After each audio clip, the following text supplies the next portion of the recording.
नमस्ते साथियों, मैं हूं आनंद पारिक और स्वागत करता हूं आपका अपने YouTube चैनल स्टडी फ्लाई पर।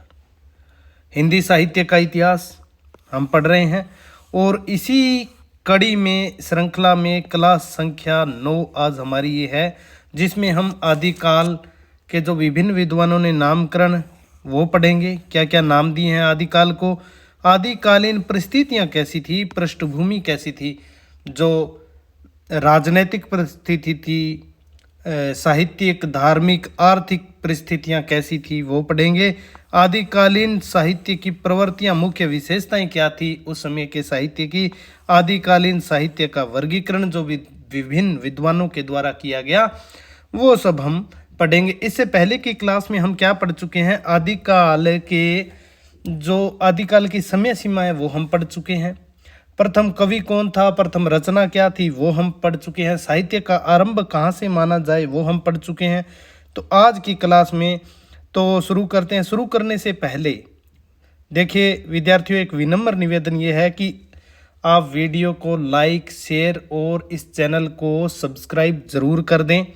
यह आपसे विनम्र निवेदन है और कुछ कमियां रही हैं तो वो कमेंट बॉक्स में आप अवश्य बताइए। जो भी कमियां रहती हैं या कुछ गलती रह जाती है तो वो जो है आप ज़रूर बता दीजिए। और अगर क्लास आपको पसंद आए तो लाइक और शेयर और चैनल को सब्सक्राइब करना आप न भूलें। तो शुरू करते हैं आज की हमारी क्लास, जो है आदिकाल का नामकरण विभिन्न विद्वानों के अनुसार। देखिए विद्वानों ने अलग अलग नाम दिया है।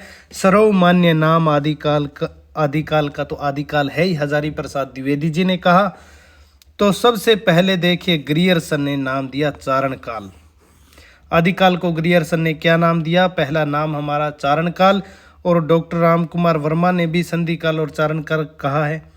700 से 1400 ईस्वी तक की समय सीमा ग्रियर्सन इसमें लेते हैं और चारण काल नाम देते हैं, लेकिन एक भी चारण रचना इसमें गिना नहीं पाए हैं। ये नाम जो है जाति विशेष पर आधारित होने के कारण मान्य नहीं है विद्वानों में।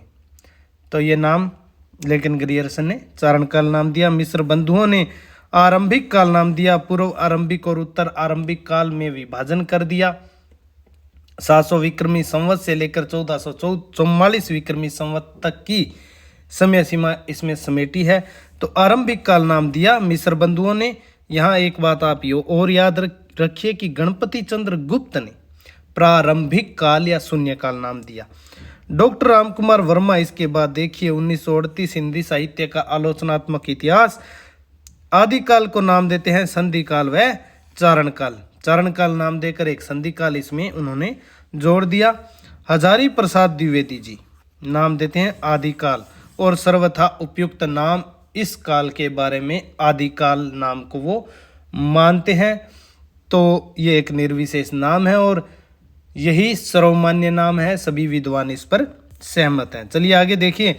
आचार्य रामचंद्र शुक्ल जी ने आदिकाल को वीरगाथा काल नाम उपयुक्त माना आदिकाल के लिए, कहा कि यह नाम जो है, हालांकि आचार्य रामचंद्र शुक्ल जी, मैं आपको एक बात बता दूं कि उन्होंने कहा कि अगर कोई इस काल को आदिकाल कहना चाहे तो वो कह सकता है। दोहरा नामकरण तो शुक्ल जी ने किया ही है, वीरगाथा काल के साथ साथ आदिकाल भी कहा है, लेकिन उन्होंने आदिकाल से ज़्यादा उपयुक्त या जो सही नाम जो है इस समय विशेष के लिए वीरगाथा काल नाम माना है।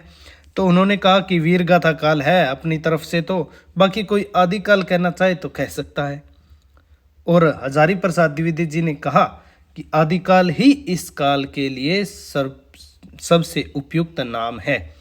तो रामचंद्र शुक्ल जी ने क्या नाम दिया, वीरगाथा काल।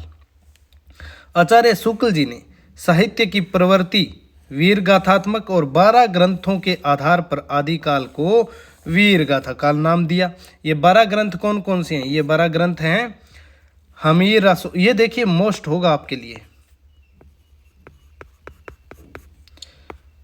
हमीर रासो पहला, विजयपाल रासो, कीर्ति लता कीर्ति पताका विद्यापति जी की, खुमान रासो 5वीं रचना विशलदेव रासो, नलसिंह पृथ्वीराज रासो, चंद बरदाई, जयचंद प्रकाश, भटकेदार, जयमयंक, जसचंद्रिका, मधुकर कवि, परमाल रासो, जगनीक आला का मूल रूप, खुसरो की पहेलियां और विद्यापति पदावली। 12 ग्रंथों के आधार पर शुक्ल जी ने आदिकाल को क्या नाम दिया? वीरगाथा काल। इसमें एक बात और आप ऐड करिए, आप देखिए ये जो 4 रचनाएं हैं, हमीर रासो, विजयपाल रासो, कीर्तिलता, कीर्ति पताका, ये 4 पुस्तकें जो हैं वो साहित्यिक मानी है। शुक्ल जी ने कहा कि आदिकाल की ये 4 पुस्तकें तो है साहित्यिक, और ये है देश भाषा की पुस्तकें, लोक भाषा की पुस्तकें। खुमान रासो, बिसल देव रासो, पृथ्वीराज रासो, जयचंद प्रकाश, जयमंक जस चंद्रिका, परमाल रासो, खुसरो की पहेलियां और विद्यापति पदावली।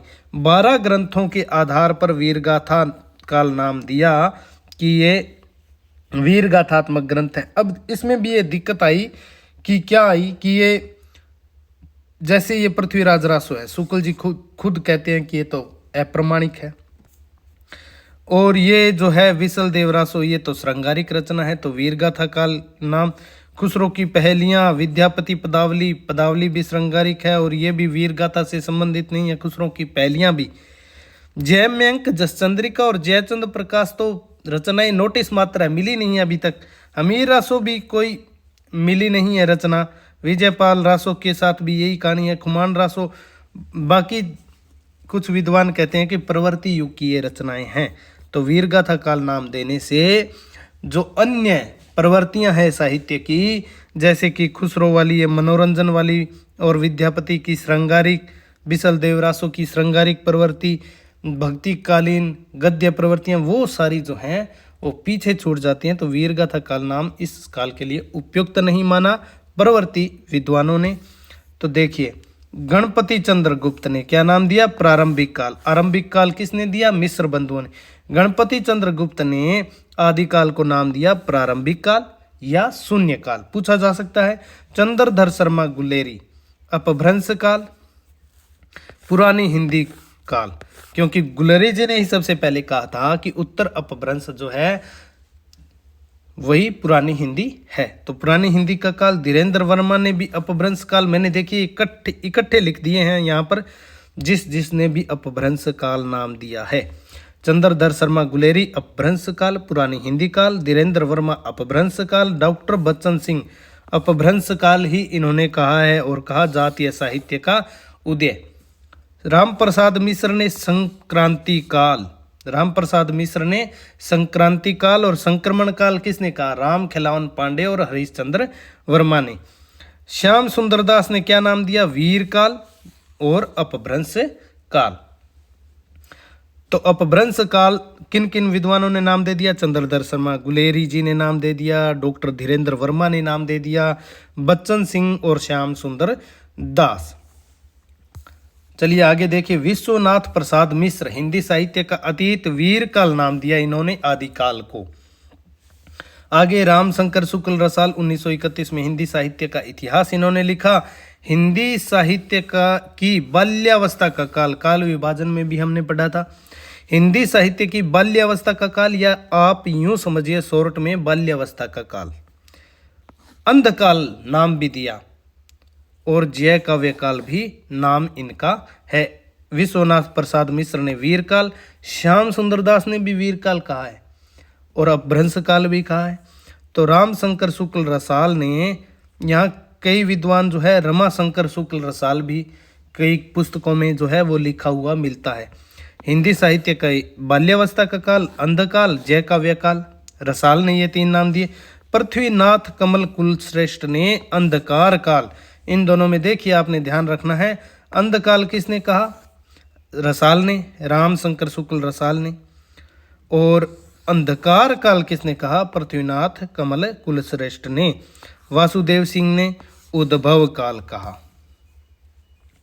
राम खिलावन पांडे और हरिश्चंद्र वर्मा आदिकाल को क्या नाम देते हैं? संक्रमण काल।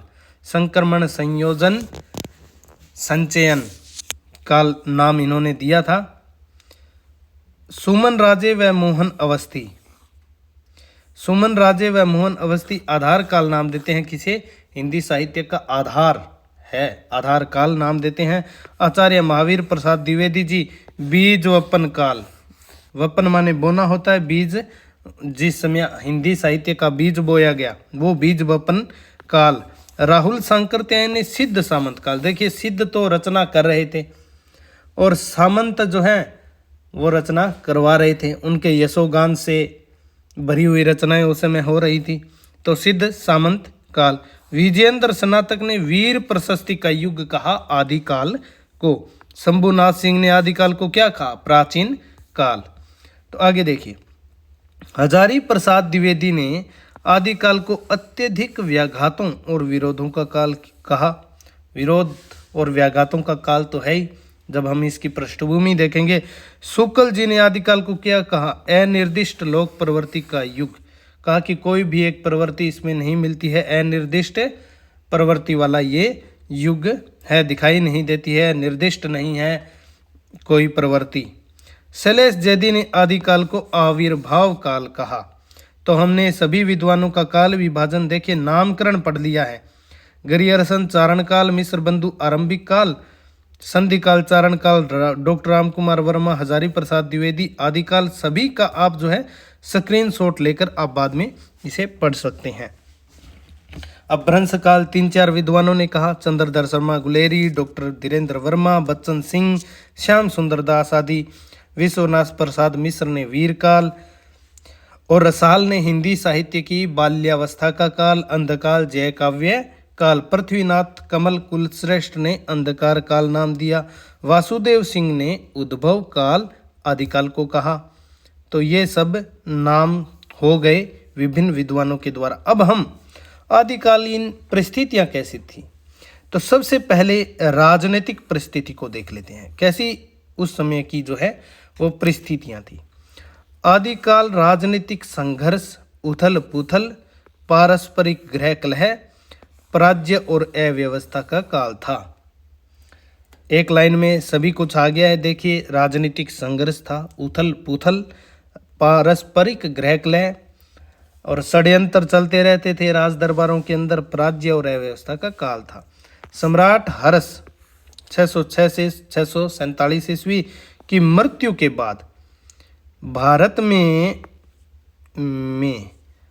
में केंद्रीय सत्ता क्षीण हो गई थी।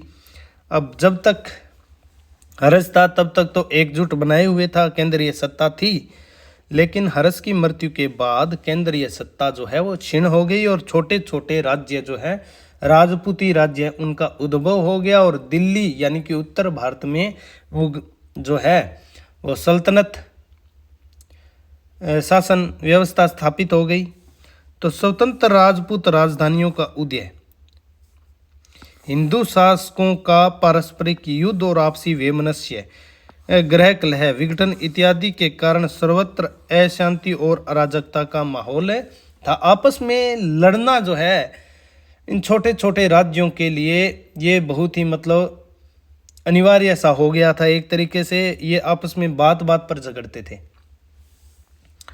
तो अशांति और अराजकता का माहौल तो लड़ाई के साथ ही पैदा हो जाता है। इस युग में राजनीतिक एकता का अभाव, ये देखिए ये मोस्ट होगा।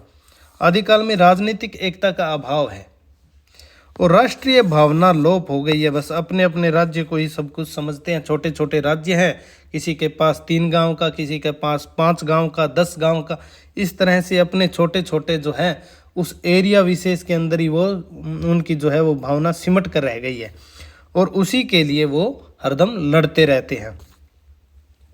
आर्थिक परिस्थितियां कैसी थी, युद्ध के दौरान कैसी परिस्थितियां हो सकती हैं आर्थिक? देखिए, छोटे छोटे राज्यों के आपसी झगड़ों, युद्धों व केंद्रीय सत्ता के अभाव में व्यापार प्रणाली तो ध्वस्त हो गई एकदम। देखिए, प्रभावित हुई पूरी व्यापार प्रणाली की कोई निश्चित व्यवस्था नहीं थी और व्यापार ही जो है, वाणिज्य वही जो है आर्थिक शक्ति का आधार होता है।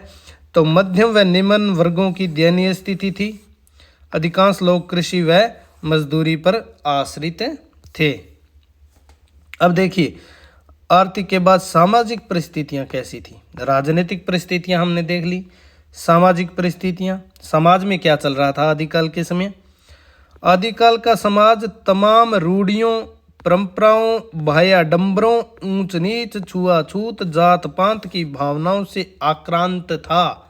सभी कुछ जितनी जो बुराइयां हो सकती है समाज में वो सभी आज भी है, लेकिन मध्यकाल में भी थी, लेकिन आदिकाल में भी ये मुख्य रूप से थी। राजपूतों में विलासिता की भावना, ये देखिए विलासिता की भावना और युद्ध करना, बस यही काम। स्त्रियों की दशा दयनीय थी। पितर सत्तात्मक परिवार थे। स्त्रियों की दशा तो दयनीय न लिखकर बहुत ज़्यादा दयनीय लिखी आप।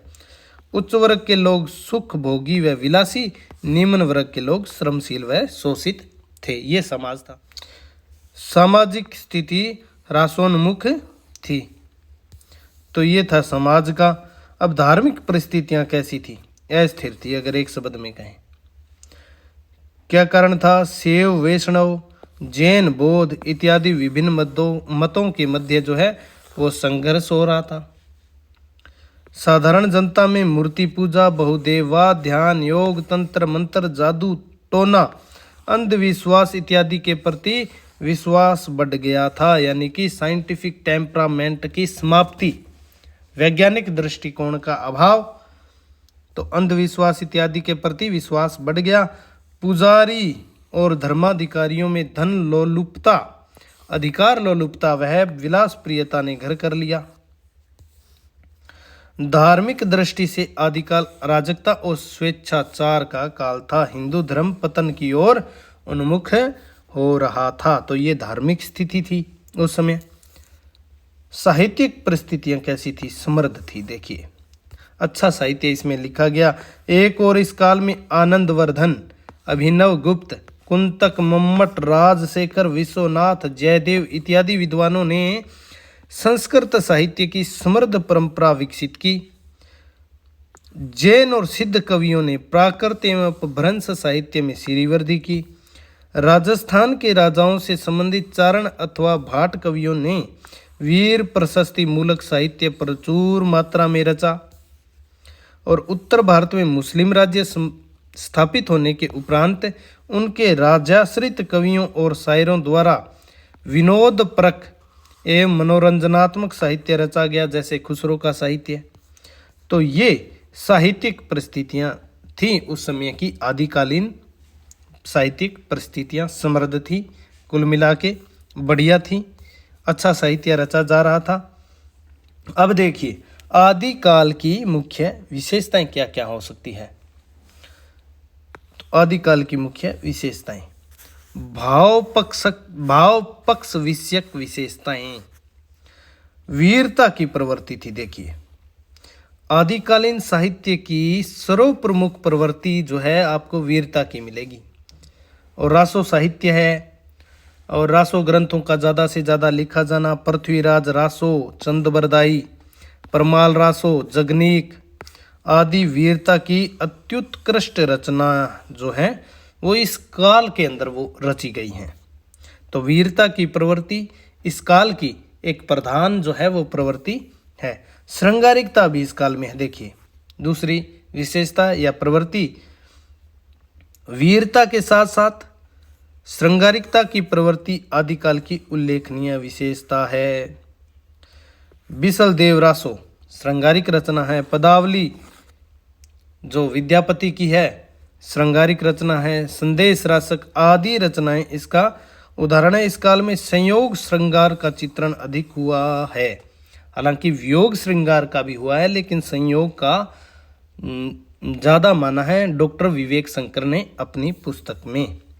युद्धों का सजीव वर्णन, अब इस काल के जो कवि थे वो अकेले कवि ही नहीं थे, वो तलवार के धनी भी थे, अच्छे सैनिक योद्धा भी थे।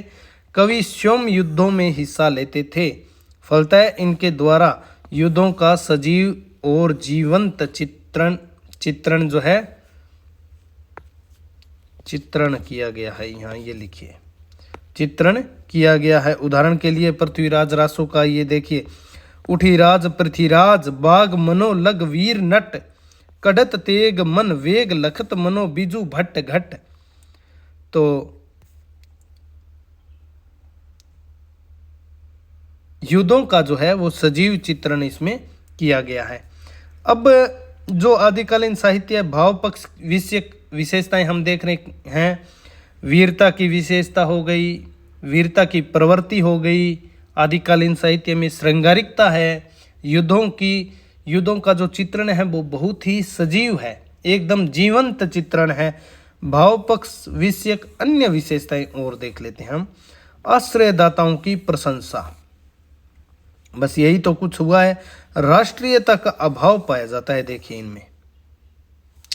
रासो काव्य परंपरा चल रही है, रासो ग्रंथों की प्रधानता है इस काल में, दरबारी साहित्य रचा जा रहा है। आलंबन और उद्दीपन दोनों रूपों में प्रकृति चित्रण इसमें किया गया है। एक तो आलंबन भी है, संयोग भी प्रकृति जो है साथ दे रही है, और उद्दीपन वियोग में भी प्रकृति जो है वो उद्दीपन का कार्य कर रही है। तो प्रकृति चित्रण आदि इसमें वर्णन किया गया है। कला पक्ष विषयक विशेषताएं, हमने भाव पक्ष विषयक विशेषताएं देखी। अब आदिकाल की कला पक्ष को हम देख लेते हैं, जो साहित्य रचा गया। अपभ्रंश भाषा में साहित्य भी रचा गया, सिद्ध साहित्य, अपभ्रंश मिश्रित हिंदी, कुछ हिंदी है कुछ अपभ्रंश, तो ऐसे सिद्ध साहित्य लिखा गया। डिंगल व पिंगल शैली में रासो काव्य की रचना हुई। अब दो शैलियां यहाँ पर, ये भाषा नहीं है डिंगल पिंगल, ये शैली है। तो इसमें रासो काव्य की रचना हुई। खड़ी बोली में भी काव्य रचना हुई। अमीर खुसरो की रचनाएं खड़ी बोली में। विद्यापति ने पदावली में मैथिली भाषा का प्रयोग किया। तो भिन्न भिन्न भाषाएं जो हैं, देखिए मैथिली में हो रही है, खड़ी बोली में हो रही है, डिंगल पिंगल शैली, अपभ्रंश में राजस्थानी मिलाकर डिंगल शैली वीर रस के लिए प्रयुक्त होती थी, पिंगल शैली कोमलकांत श्रृंगारिकता के लिए प्रयुक्त होती थी। अपभ्रंश भाषा में सिद्ध साहित्य, अपभ्रंश हिंदी और अपभ्रंश से प्रभावित। आगे देखिए, वीर एवं श्रृंगार रस प्रधान प्रबंधात्मक काव्य रचे गए। जैसे रासो काव्य प्रबंधात्मक और मुक्तक दोनों तरह के काव्य रचे गए इस काल में, तो ये भी कला पक्ष की विशेषता हो जाएगी। जैसे रासो काव्य, पृथ्वीराज रासो बहुत बड़ा ग्रंथ, प्रबंधात्मक कीर्तिलता कीर्तिपता का आदि ये ग्रंथ। तो वीर और श्रृंगार रस दोनों में जो है प्रबंधात्मक काव्य रचे गए। मुक्तक काव्य रूप भी आदिकाल में मिलता है, जैसे विद्यापति पदावली हो गई, खुसरो की पहेलियां, सिद्धों नाथों की रचनाओं में मुक्तक काव्य रूप मिलता है। तो प्रबंधात्मक काव्य भी है और मुक्तक काव्य भी रचे जा रहे थे। आदिकाल में दो शैलियां प्रमुख रूप से मिलती हैं, देखिए डिंगल व पिंगल शैली, ये महत्वपूर्ण है। डिंगल शैली में कर्कश शब्दावली का प्रयोग होता था। डिंगल शैली में क्या, थोड़ी कर्कश शब्दावली, कटु शब्दावली, जबकि पिंगल शैली में कर्णप्रिय शब्दावलियों का। कर्कश शब्दावलियों के कारण डिंगल शैली अलोकप्रिय होती चली गई, जबकि कर्णप्रिय शब्दावलियों के कारण पिंगल शैली लोकप्रिय होती चली गई तथा आगे चलकर इसका ब्रज भाषा में विलय हो गया भक्तिकालीन साहित्य में। तो आगे देखिए, डिंगल और पिंगल का विशेष जो अंतर है। डिंगल शैली, इसे भाषा न कहिए आप, डिंगल भाषा पिंगल भाषा कई पुस्तकों में लिखा हुआ भी है, लेकिन ये भाषा नहीं है। जब अपभ्रंश के साथ राजस्थानी भाषा के शब्दों का प्रयोग किया जाता है तो वह डिंगल शैली कहलाती है। इसमें कठोर कर्कश शब्दावली का अधिक प्रयोग होता था और वीर रसात्मक प्रधान ग्रंथों में इसका प्रयोग होता था। पिंगल शैली जब अपभ्रंश के साथ ब्रज भाषा, देखिए वहाँ तो अपभ्रंश के साथ राजस्थानी भाषा के शब्द मिल जाते हैं और यहाँ अपभ्रंश के साथ ब्रज भाषा के शब्दों का प्रयोग होता था, तो पिंगल शैली कहलाती थी। इसमें कोमलकांत पदावली का अधिक प्रयोग किया जाता था। तो ये हो गई डिंगल और पिंगल शैली। अब छंद वैविध्य देखिए, आदिकालीन जो साहित्य रचा गया उसमें आदिकाल में आला छंद, वीर गाथात्मक जो रचनाएं हैं उनके लिए आला छंद 31 मात्रा होती थी का बहुत प्रचलन था। यह वीर रस का प्रसिद्ध छंद था आला।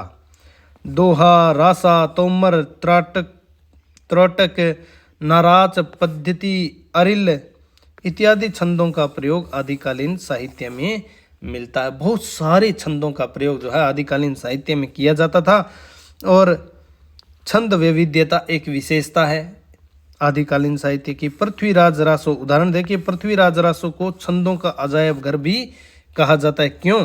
क्योंकि इसमें 68 प्रकार के छंद हैं। ये मुख्य देखिए, कवित, छपय, दूहा, तोमर, त्रोटक, गाहा, आर्या आदि ये छंद जो हैं पृथ्वीराज रासों में 68 प्रकार के छंद जो हैं प्रयोग किए हैं कवि ने पृथ्वीराज रासो लिखने में। तो छंदों का अजायब घर इसीलिए कहा जाता है और छंद वैविध्य पर्याप्त मात्रा में आदिकालीन साहित्य में पाया जाता है।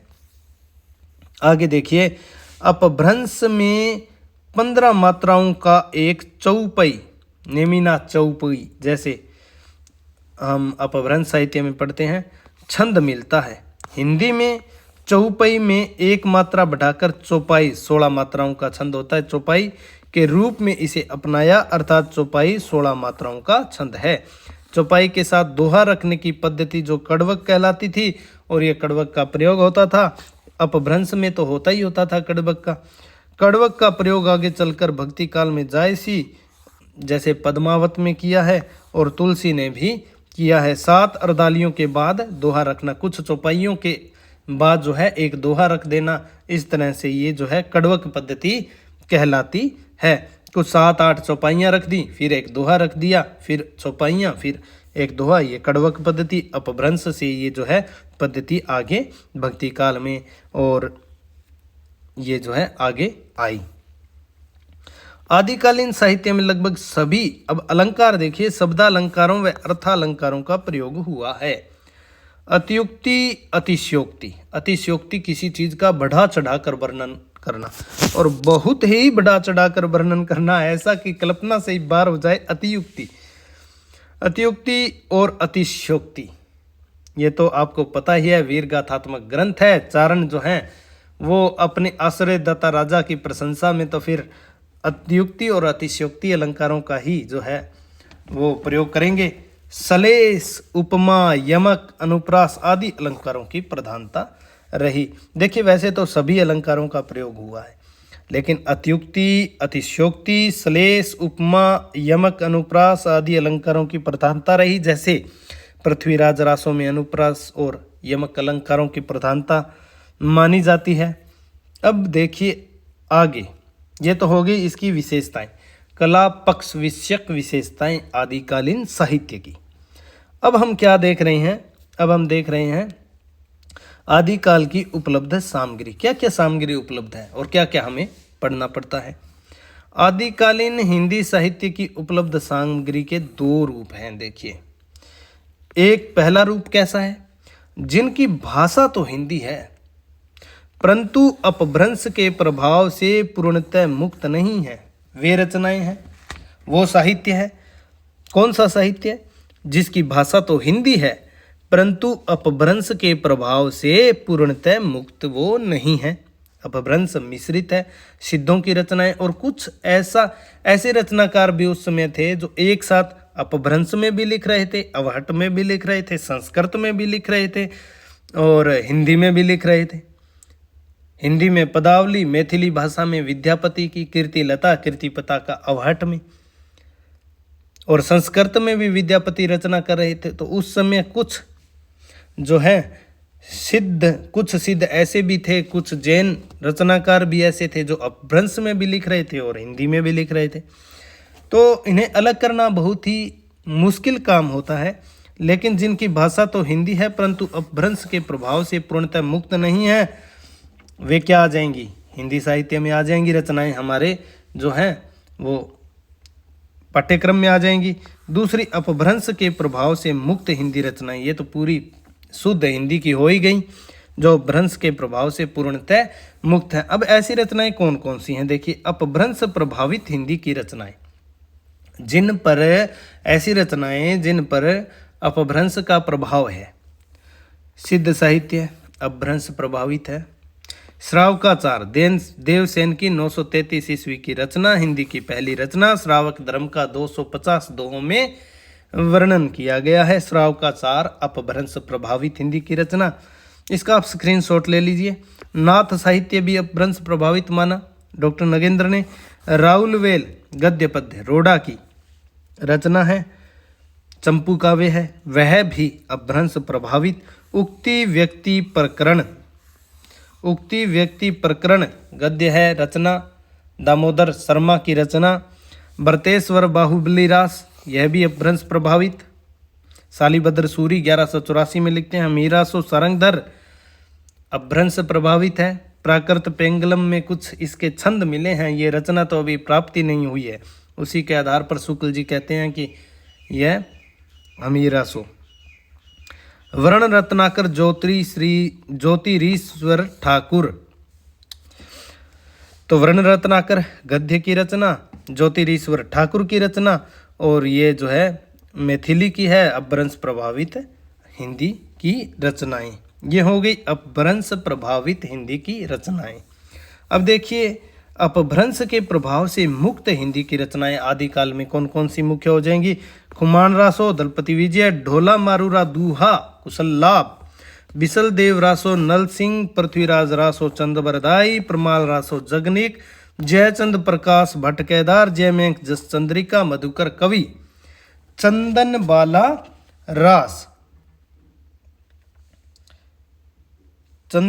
रास, आसगु कवि जालोर वाले, स्थूली भद्र रास, जैन धर्मसूरी, जैन रचनाएं हैं ये।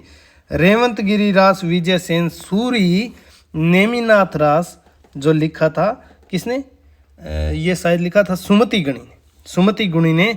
वसंत विलास, इसका शायद लेखक अज्ञात है। वसंत विलास का खुसरो की पहेलियां, ये तो अमीर खुसरो खड़ी बोली में है।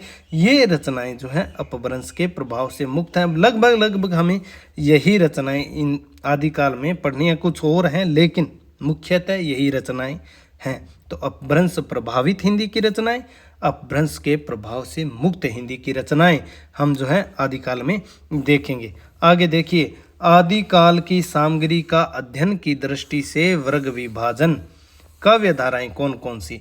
आचार्य रामचंद्र शुक्ल ने 5 काव्य धाराओं में विभक्त किया है। हम क्या क्या पढ़ेंगे आदिकाल के अंदर वो देखिए। आचार्य रामचंद्र शुक्ल के अनुसार तो ये 5 हैं। देखिए, सिद्ध साहित्य 1 नंबर, 2 नंबर नाथ, 3 नंबर जैन साहित्य या रास साहित्य, रासो साहित्य जिसे चारण साहित्य, वीर गाथात्मक रचनाएं भी कह सकते हैं, लौकिक साहित्य। इन 5 भागों में विभाजित किया आचार्य रामचंद्र शुक्ल के अनुसार। ये देखिए मैंने यहाँ लिख भी दिया है।